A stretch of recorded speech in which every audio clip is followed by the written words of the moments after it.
പത്തരമാറ്റിൽ ഇനി വരാനിരിക്കുന്ന നല്ലൊരു അടിപൊളി എപ്പിസോഡിന്റെ റിവ്യൂ ആണ് കേട്ടോ പറയുന്നത്. അങ്ങനെ ഒടുവിൽ അനാമികയുടെ കള്ളത്തരങ്ങൾ ഓരോന്നോരോന്നായിട്ട് മനസ്സിലാക്കി തുടങ്ങുകയാണ് ദേവയാനി. അങ്ങനെ എല്ലാം അറിയുന്ന ദേവയാനി അനാമികയെ ഇങ്ങനെ വിട്ടാൽ പറ്റില്ലെന്നും അവൾക്ക് എന്തെങ്കിലും ഒരു പണി തിരിച്ചു കൊടുക്കണമെന്നും തീരുമാനിക്കുകയാണ്. പിന്നീട് അങ്ങോട്ട് അനാമികയ്ക്ക് കണ്ടക ശനിയാണെന്ന് തന്നെ പറയാം. അങ്ങനെയുള്ള ഓരോരോ പണികളായിരിക്കും ദേവയാനി അവൾക്ക് ഇട്ട് കൊടുക്കുന്നത്. അനിയെയും അനാമികയെയും എങ്ങനെയെങ്കിലും ഒന്നിപ്പിക്കണം എന്ന് പറഞ്ഞുകൊണ്ട് നടന്നിരുന്ന ദേവയാനി ഇപ്പോൾ അവളെ ആ വീട്ടിൽ നിന്ന് തന്നെ പുറത്താക്കാനാണ് ശ്രമിച്ചുകൊണ്ടിരിക്കുന്നത്.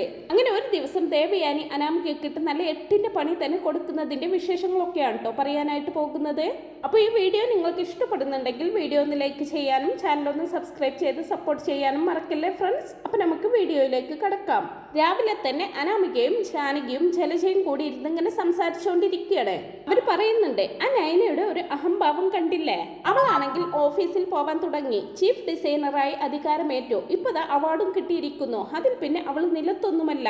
ഇപ്പോൾ അവൾ വീട്ടിലെ ഒരു കാര്യവും നോക്കുന്നില്ലെന്ന് മാത്രമല്ല, ഏടത്തിയാണ് അടുക്കളയിലെ എല്ലാ ജോലിയും ചെയ്യുന്നത്. അതുകൊണ്ട് തന്നെ അവൾക്ക് ഇവിടെ യാതൊരു പണിയൊന്നുമില്ലെന്നൊക്കെ ഇങ്ങനെ പറയുകയാണ് ജലജ. അത് ജലജ പറഞ്ഞത് ശരിയാ, അവൾക്ക് ഇപ്പോൾ കുറച്ച് അഹങ്കാരം കൂടിയിട്ടുണ്ട്. അടുക്കളയുടെ ഭാഗത്തേക്ക് പോലും ഇപ്പൊ അവൾ തിരിഞ്ഞു നോക്കുന്നില്ല. ഭക്ഷണം കഴിക്കാറാവുമ്പോൾ വന്നിരുന്ന് കഴിക്കും, എണീറ്റ് പോകും. എങ്ങനെ നടന്നതാ ഗോവിന്ദന്റെ മകള്, ഇപ്പൊ കണ്ടില്ലേ അവളുടെ ഒരു അഹങ്കാരം. അത് ശരിയാണമ്മേ, പക്ഷെ ഇതങ്ങനെ വെറുതെ വിട്ടാൽ പറ്റില്ല, ഇതിനൊക്കെ ഒരു അറുതി വരണമെന്ന് അനാമികയും പറയാണ്. അപ്പൊ അവരിങ്ങനെ പറഞ്ഞുകൊണ്ടിരിക്കുന്നതെല്ലാം ദേവയാനി അവിടെ നിന്ന് കേൾക്കുന്നുണ്ടാകും. അതേ സമയത്ത് തന്നെയാണ് നയനയും അവിടേക്ക് വരുന്നത്. നയന വരുന്നത് കാണുന്നത് അനാമിക പറയുന്നുണ്ട്, ആഹാ കെട്ടിലമ്മ വന്നല്ലോ, ഇനി ഓഫീസിലേക്ക് ഒരുങ്ങിറങ്ങാൻ പോവുമായിരിക്കുമല്ലേ.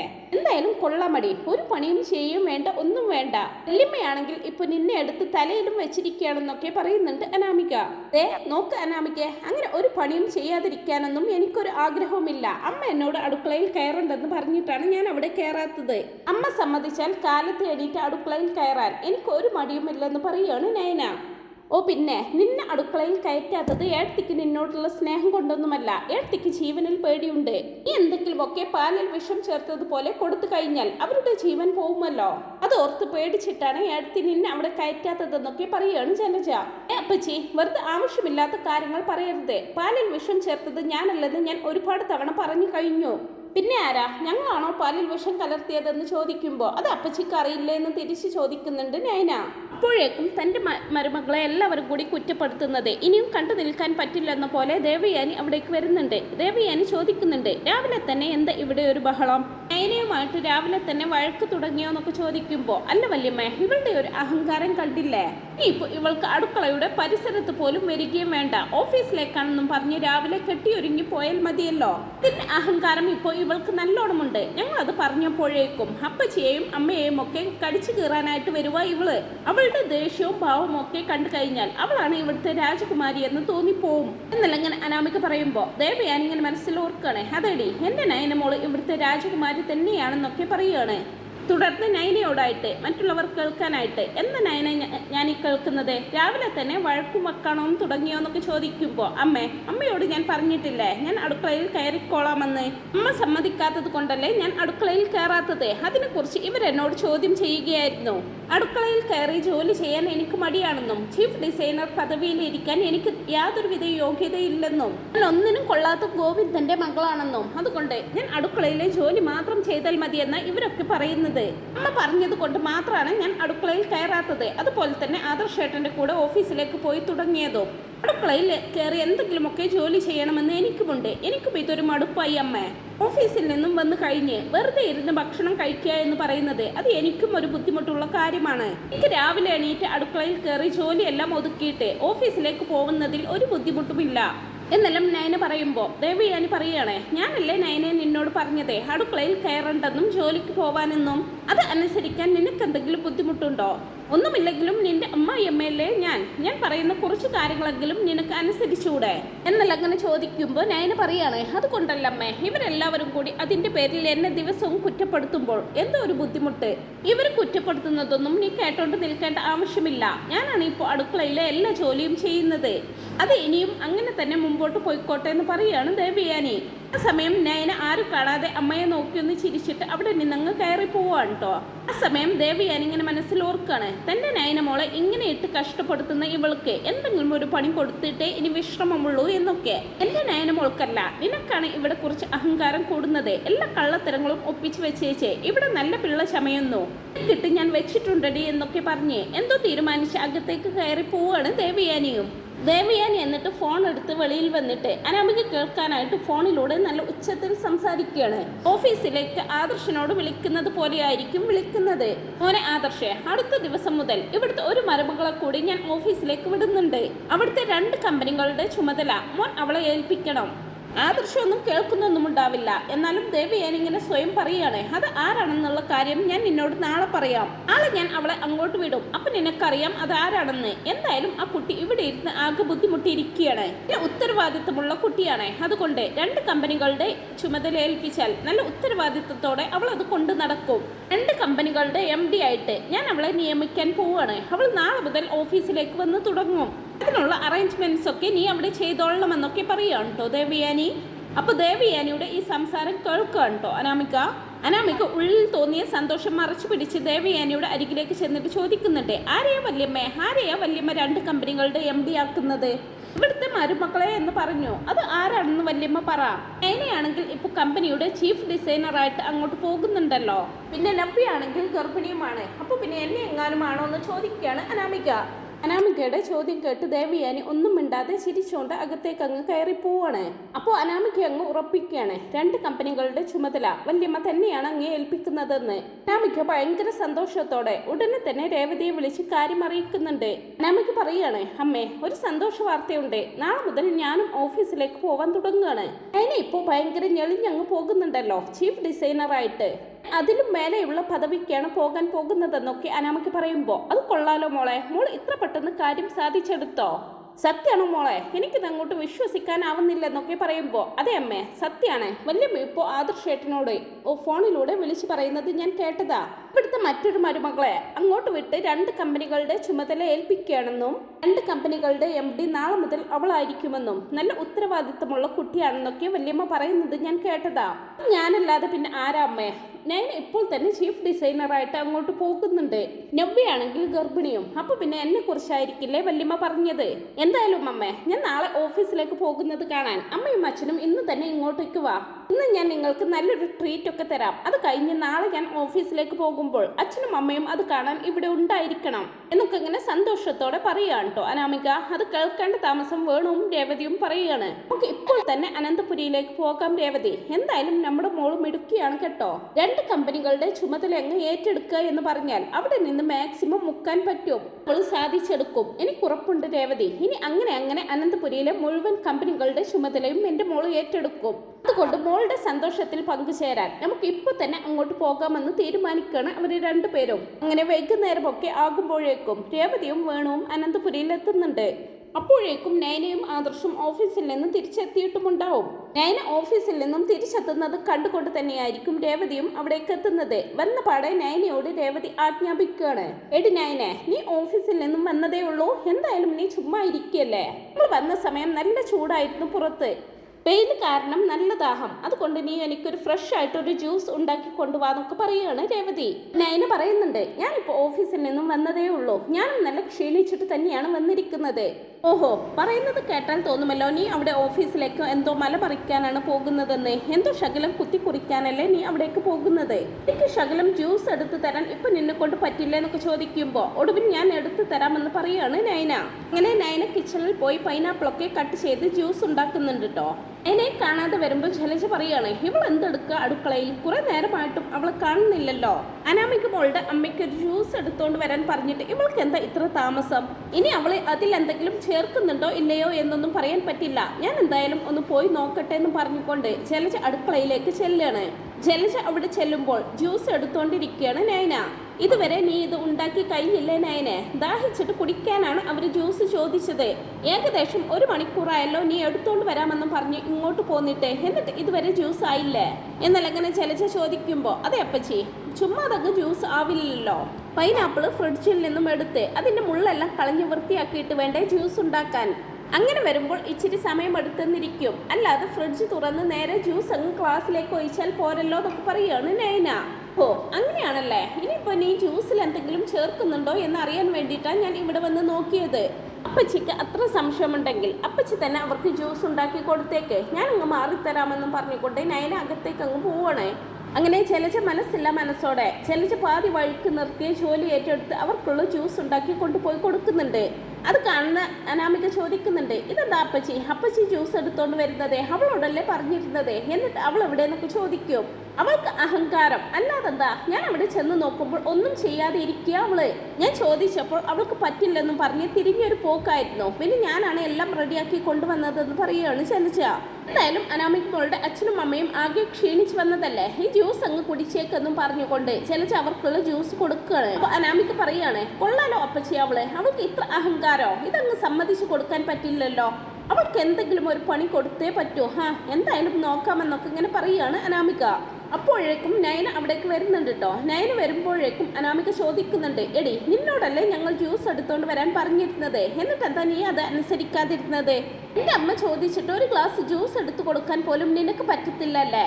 അപ്പൊ നയന പറയാണ്, എടി നിന്റെ കൈക്ക് കുഴപ്പമൊന്നുമില്ലല്ലോ, നിനക്ക് തന്നെ നിന്റെ അമ്മയ്ക്കുള്ള ജ്യൂസ് ഉണ്ടാക്കി കൊണ്ടുവന്ന് കൊടുക്കാലോ, ഇനി നീ ചോദിച്ചതിനുള്ള മറുപടി ഞാൻ തരാം. ഞാൻ അവിടെ ജ്യൂസ് ഉണ്ടാക്കിക്കൊണ്ടിരിക്കുകയായിരുന്നു. അപ്പൊ അപ്പച്ചിക്കൊരു സംശയം, ഞാൻ ആ ജ്യൂസിൽ വല്ല പൊടിയോ മറ്റോ കലർത്തുവോന്ന്.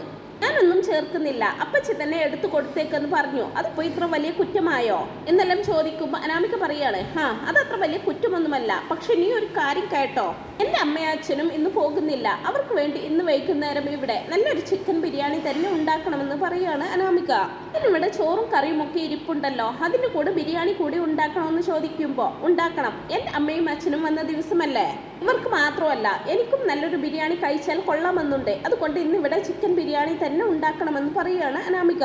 അതെ എനിക്ക് പറ്റില്ല, എനിക്ക് ഓഫീസിലെ കുറച്ച് അർജന്റ് വർക്കുകൾ ചെയ്ത് തീർക്കാനുണ്ട്, ഇനി ചിക്കൻ ബിരിയാണി ഉണ്ടാക്കിയേ പറ്റൂ എന്നാണെങ്കിൽ നീ അടുക്കളയിൽ കയറിയേക്ക്, എന്തെങ്കിലും സഹായം വേണമെങ്കിൽ ഞാൻ എൻ്റെ ജോലി ചെയ്ത് തീർത്തിട്ട് വരാമെന്നൊക്കെ പറയുമ്പോൾ അതൊന്നും പറഞ്ഞാൽ പറ്റില്ല, നിനക്കെന്താ ഞാൻ എന്തെങ്കിലും ചെയ്യാൻ പറഞ്ഞാൽ ഇത്ര വലിയ ബുദ്ധിമുട്ട്, വല്യമ്മ അടുക്കളയിൽ കയറുന്നത് കൊണ്ടായിരിക്കുമല്ലേ, വല്യമ്മ തന്നെ ഉണ്ടാക്കണമെന്നൊന്നുമില്ല, നീ തന്നെ ഉണ്ടാക്കിയാൽ മതി, ഈ വേണം ഇന്ന് ഞങ്ങൾക്ക് 3 പേർക്കുമുള്ള ചിക്കൻ ബിരിയാണി ഉണ്ടാക്കാൻ. ഇന്നെല്ലാം വീണ്ടും പറയുമ്പോൾ ഞാൻ പറഞ്ഞല്ലോ അനാമികെ, എനിക്ക് കുറച്ച് വർക്കുകൾ ചെയ്ത് തീർക്കാനുണ്ടെന്ന്.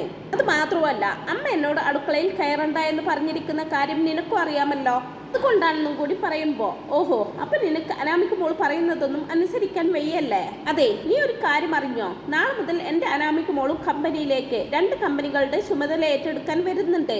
എന്നെക്കാളും മുകളിലായിരിക്കുമടി എൻ്റെ അനാമിക മോളെ ഉത്തരവാദിത്തം ഏൽപ്പിക്കാൻ പോകുന്നത്.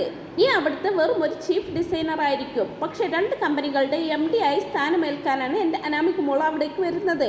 അതുകൊണ്ട് അനാമിക മോൾ പറഞ്ഞതുപോലെ നീ തന്നെ അവർക്ക് വേണ്ടിയിട്ടുള്ള ചിക്കൻ ബിരിയാണി ഇന്ന് ഉണ്ടാക്കി കൊടുക്കണം. എൻ്റെ അഹങ്കാരം തൽക്കാലത്തേക്കൊന്ന് കുറച്ച് വെക്കുന്നതിനെന്നൊക്കെ പറയുകയാണ് ജാനകി. പിന്നെ നയന ഇവരോടൊന്നും പറഞ്ഞിട്ട് ഒരു കാര്യവുമില്ലെന്ന് മനസ്സിലാക്കുന്നതോടെ അടുക്കളയിൽ കയറി ജോലി ചെയ്യാൻ ആരംഭിക്കുകയാണ്. അപ്പോഴേക്കും ദേവയാനി അവിടേക്ക് വരുന്നുണ്ട്.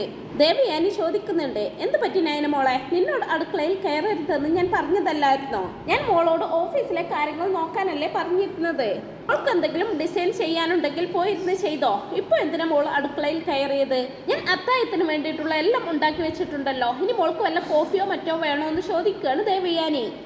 അതൊന്നുമല്ല അമ്മേ, അനാമികയ്ക്കും അവളുടെ അച്ഛനും അമ്മയ്ക്കും വേണ്ടിയിട്ട് ചിക്കൻ ബിരിയാണി ഉണ്ടാക്കണമെന്ന് പറഞ്ഞു, അത് ഞാൻ തന്നെ ഉണ്ടാക്കി കൊടുക്കണമെന്നും പറഞ്ഞു, അത് ഉണ്ടാക്കാമെന്ന് കരുതി വന്നതാണെന്നൊക്കെ പറയുമ്പോ ഓഹോ, അനാമിക പറയുന്നത് അതുപോലെ അനുസരിക്കണോ നീയേ. ഇത് മോളോട് ഞാൻ പറഞ്ഞതല്ലേ അവരുടെ വാക്കുകൾക്കൊന്നും ചെവി കൊടുക്കരുതെന്നേ. മോൾ പോയി റെസ്റ്റ് എടുക്കേ, അല്ലെങ്കിൽ ഓഫീസിലെ എന്തെങ്കിലും വർക്ക് ചെയ്യാനുണ്ടെങ്കിൽ അത് പോയി ചെയ്യേ, അവർക്കുള്ള ചിക്കൻ ബിരിയാണി ഞാൻ ഉണ്ടാക്കി കൊടുത്തോളാം എന്ന് പറയുകയാണ് ദേവയാനി. ഞാനും എന്തെങ്കിലും സഹായിക്കാം അമ്മയെന്നൊക്കെ പറഞ്ഞ് വീണ്ടും അവിടെ നിന്ന് പോവാൻ മടിച്ചു നിൽക്കുന്ന നയനെ നിർബന്ധിച്ച് റൂമിലേക്ക് പറഞ്ഞയക്കുകയാണ് ദേവയാനി. തുടർന്ന് ദേവയാനി അവർക്കുള്ള ചിക്കൻ ബിരിയാണി ഉണ്ടാക്കാനായിട്ട് തുടങ്ങുകയാണ്. എന്നാൽ അനാമികയ്ക്കിട്ട് എങ്ങനെയെങ്കിലും ഒരു പണി കൊടുക്കാൻ കാത്തിരുന്ന ദേവയാനി ബിരിയാണിക്കകത്ത് നല്ല എരിവും ഉപ്പുമൊക്കെ ചേർത്ത് വായിൽ വെക്കാൻ കൊള്ളാത്തത്ര വിധത്തിലായിരിക്കട്ടോ ഉണ്ടാക്കി വെച്ചിരിക്കുന്നത്. എന്നിട്ട് ഇങ്ങനെ മനസ്സിൽ പറയാണ്, പഠിച്ച കള്ളന്മാരാണ് അവർ 3 പേരും, നിങ്ങൾക്കൊക്കെ ബിരിയാണി എൻ്റെ നയനമോൾ തന്നെ ഉണ്ടാക്കി തരണമല്ലേ, നിങ്ങൾക്ക് ചിക്കൻ ബിരിയാണി മാത്രമേ വായിലൂടെ ഇറങ്ങുള്ളൂ, എങ്കിൽ പിന്നെ എൻ്റെ സ്പെഷ്യൽ ചിക്കൻ ബിരിയാണി തന്നെ അവർ 3 പേരും കഴിക്കട്ടെ, ഇത് കഴിച്ചിട്ട് അവരിതിലൂടെ ഓടുന്നത് എനിക്കൊന്ന് കാണണമെന്നൊക്കെ ഇങ്ങനെ മനസ്സിൽ പറയുകയാണ് കേട്ടോ ദേവയാനി. ഇങ്ങനെ രാത്രിയിൽ ഭക്ഷണം കഴിക്കാനായിട്ട് എല്ലാവരും കൂടി ഇരിക്കുകയാണ്. ആ സമയം ദേവയാനി ഉണ്ടാക്കി വെച്ച ബിരിയാണി എടുത്തോണ്ട് വന്ന് അനാമികയ്ക്കും രേവതിക്കും ഒക്കെ വിളമ്പി കൊടുക്കുന്നുണ്ട്. ചിക്കൻ ബിരിയാണിയൊക്കെ റെഡി ആയിട്ടുണ്ടല്ലോ. ഞാൻ നൈനയോട് പറഞ്ഞതേ ഉള്ളായിരുന്നു വെക്കുന്ന കാര്യം. അവൾ ഇത്ര വേഗം ഇത് റെഡിയാക്കുമെന്ന് ഞാൻ കരുതിയില്ല. എന്തായാലും നല്ല മണമൊക്കെ വരുന്നുണ്ടെന്നൊക്കെ പറയുകയാണ് രേവതി. ദേവയാനി അതിന് മറുപടിയൊന്നും കൊടുക്കാതെ അതെ എന്തായാലും നിങ്ങൾ 3 പേരും കഴിക്കുമെന്നും പറഞ്ഞുകൊണ്ട് അവർക്ക് 3 പേർക്കും വിളമ്പി കൊടുക്കുന്നുണ്ട്. അങ്ങനെ അവരത് കഴിക്കാനായിട്ട് വായിലേക്ക് വെക്കുന്നതോ തിരിച്ച് അതുപോലെ അങ്ങ് തുപ്പിക്കളയാണ്. അയ്യോ അമ്മേ, എന്തൊരു എരിവാണ് ഈ ബിരിയാണിക്ക്. ഇതിൽ എന്തുമാത്രം മുളകാണ് അവൾ ചേർത്തിരിക്കുന്നത്. വായിൽ വെക്കാൻ പോലും കൊള്ളില്ലല്ലോ. ഇത് അവൾ മനഃപൂർവ്വം ചെയ്തതാണെന്നൊക്കെ അനാമിക പറയുമ്പോ ശരിയാ മോളെ, നമ്മൾ ബിരിയാണി ഉണ്ടാക്കി തരാൻ പറഞ്ഞതിന്റെ വാശിക്കായിരിക്കും അവൾ ഇങ്ങനെ ചെയ്തത്. എന്നാലും ഇതിന്റെ മണമൊക്കെ അടിച്ചപ്പോൾ ഒത്തിരി അങ്ങ് കഴിക്കാമെന്ന് കരുതിയെന്നൊക്കെ പറയുകയാണ് രേവതി. വേണമെങ്കിൽ എരിഞ്ഞിട്ട് വെള്ളമെടുക്കാനായിട്ട് അങ്ങ് ഓടുകയാണ്. തുടർന്ന് അനാമിക ദേവയാനിയോട് പരാതി പറയാണ്. കണ്ടില്ല വല്യമ്മ അവൾ ഉണ്ടാക്കി വെച്ചിരിക്കുന്നത്. ഞങ്ങളെ മനഃപൂർവ്വം ദ്രോഹിക്കാനാണ് അവൾ ഇങ്ങനെയൊക്കെ ചെയ്യുന്നത്. അങ്ങനെയൊന്നും ആയിരിക്കില്ല. അവൾക്ക് എന്തെങ്കിലും കയ്യബദ്ധം പറ്റിപ്പോയതായിരിക്കും. അവൾക്ക് മോൾ എന്തായാലും കഴിക്കെന്ന് പറയുമ്പോ എന്റെ പൊന്നോ, എനിക്കിതൊന്നും വേണ്ട. ഇതിൽ നിന്ന് ഒരു സ്പൂൺ പോലും വായിലേക്ക് വെക്കാൻ കൊള്ളത്തില്ല. നിങ്ങൾക്ക് ഇവിടെ ചോറും കറിയും ഇരിപ്പുണ്ടെങ്കിൽ അത് തന്നാൽ മതി എന്നൊക്കെ പറയുകയാണ് അനാമിക. ഇവളോട് ഇതിനെ കുറിച്ച് ചോദിച്ചേ പറ്റൂന്നും പറഞ്ഞ് അനാമിക അവരുടെ റൂമിലേക്ക് പോവാൻ ഒരുങ്ങുമ്പോ ദേവയാനി അവരെ തടയുന്നുണ്ട്. എന്റെ മോളെ, ഇപ്പൊ അവളോട് അതേക്കുറിച്ച് ചോദിക്കേണ്ട. വല്യമ്മ തന്നെ അവളോട് ചോദിച്ചോളാം. ഇപ്പൊ ആദർശനം വെയ്യാതിരിക്കല്ലേ, അവര് നേരത്തെ കിടന്നു കാണുമെന്നൊക്കെ പറയുകയാണ് ദേവയാനി. എന്തായാലും ചോറും കറിയും ഇരിപ്പുണ്ടല്ലോ, മോൾ അതടുത്ത് അച്ഛനും അമ്മയ്ക്കും കൊടുക്കേ, ഞാനൊന്ന് പോയി കിടക്കട്ടെ എന്ന് പറഞ്ഞുകൊണ്ട് ദേവയാനി അവിടെ നിന്നങ്ങ് പോവാണ്. പിന്നീട് ദേവയാനി രാവിലെ നൈനയോടായിട്ട് പറയുന്നുണ്ട്. നൈനെ, ഞാൻ നിന്നോടൊരു കാര്യം പറയാനാ വന്നത്. കമ്പനിയിലെ ചീഫ് ഡിസൈനറായിട്ട് ഓൾറെഡി പോകുന്നുണ്ടല്ലോ. പക്ഷെ അതിൽ നിന്നും ഞാൻ നിനക്കൊരു പ്രൊമോഷൻ തരികയാണ്. 2 കമ്പനികളുടെ ചുമതല കൂടി ഞാൻ മോളെ ഏൽപ്പിക്കാൻ പോവാണെന്നൊക്കെ പറയുമ്പോ അതെന്താ അമ്മേ ഇപ്പൊ ഇങ്ങനെ ഒരു തീരുമാനം കൂടി? ഇപ്പൊ തന്നെ എനിക്ക് അവിടെ നല്ല ഭാരിച്ച ജോലിയാണ്. ഇതിന്റെ കൂടെ ഇത് കൂടെ വേണ്ടമ്മേ. ഇപ്പൊ ആദർശേട്ടനും അനിയും ഒക്കെ അത് നോക്കി നടത്തുന്നുണ്ടല്ലോ.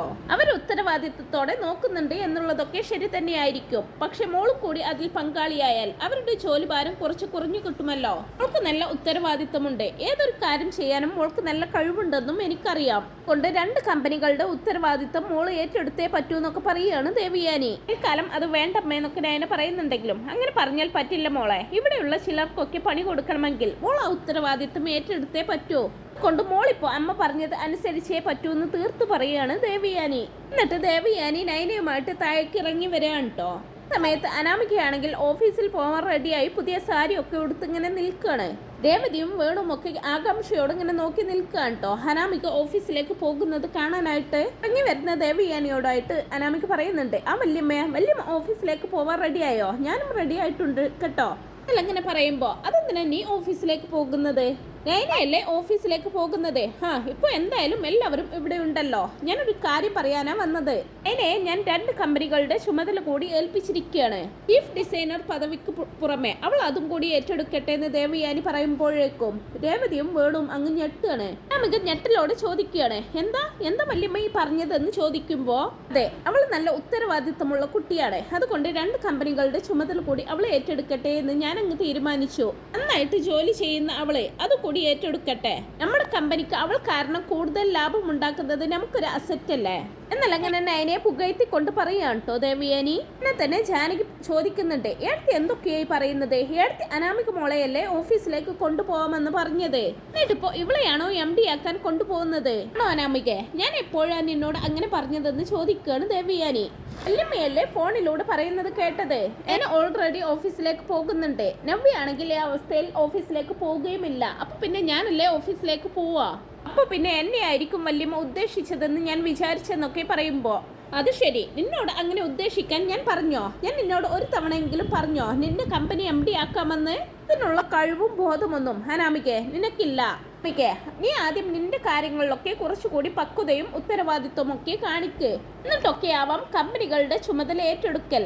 അല്ലാതെ അഭിയെ പോലെ ഒന്നിലും ഒരു ഉത്തരവാദിത്വ ബോധമില്ലാത്ത നിന്നെയൊക്കെ എങ്ങനെയാണ് കമ്പനിയുടെ ചുമതല ഏൽപ്പിക്കല്? ഇതിനൊക്കെ പറ്റിയ ആൾ ഇപ്പോൾ നൈന മോള് തന്നെയാണ്. അതുകൊണ്ടാണ് ഞാൻ നൈനയെ ഉത്തരവാദിത്തമൊക്കെ ഏൽപ്പിക്കുന്നത് എന്നൊക്കെ ദേവയാനി പറയുമ്പോഴേക്കും രേവതിയും വേണുവും പറയാണ്. അത് ശരി, അപ്പൊ ഇത് കാണാനായിരുന്നോ മോളെ നീ ഞങ്ങളെ വിളിച്ചു വരുത്തിയത്?